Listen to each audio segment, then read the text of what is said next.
Hello everyone, my name is Ian James Kidd. I'm a philosopher from the University of Nottingham.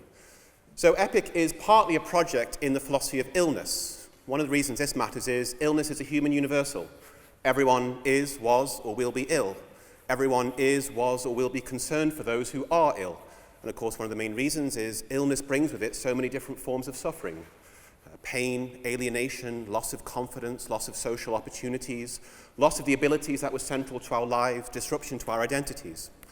And we can maybe roughly think about these difficulties as falling into two groups. Some of these forms of difficulties are just, if you like, built into illness. Pain, for example, is an unavoidable feature of many illnesses, loss of physical and mental abilities.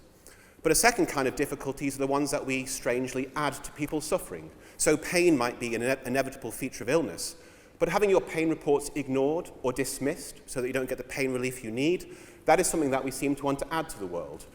Finding it very difficult to describe experiences of mental illness, that seems to be a built-in feature to many kinds of mental illness. They are just hard to describe by their own nature. But that's made worse when people ignore you or don't listen or impose the wrong concepts upon you. And this project is very much focused, I think, on those second kind of difficulties. The difficulties that we seem to add to people's experiences of suffering, which makes their suffering worse.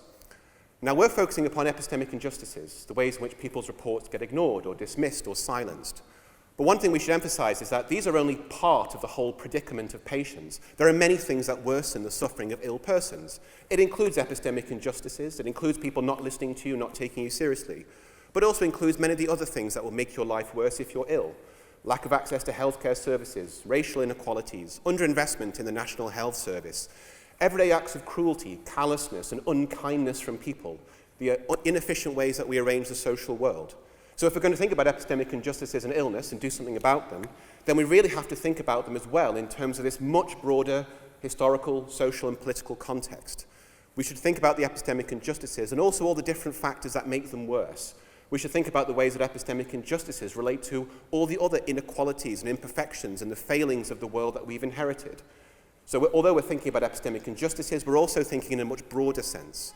And you can only think about the whole predicament of illness if you bring together a very diverse group of people. Not just academics, historians, philosophers, psychologists, psychiatrists, but also a range of organizations, charities, patient groups, and activist groups.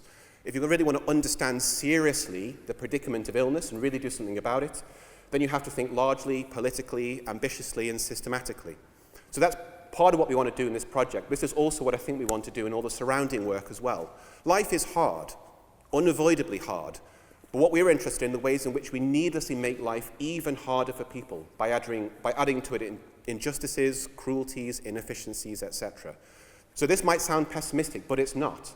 Famously, the first step to solving any problem is to acknowledge the scale and the sources of these problems. So that's one of the things that we want to do with Project EPIC, and I hope that we make great progress going forwards. Thank you.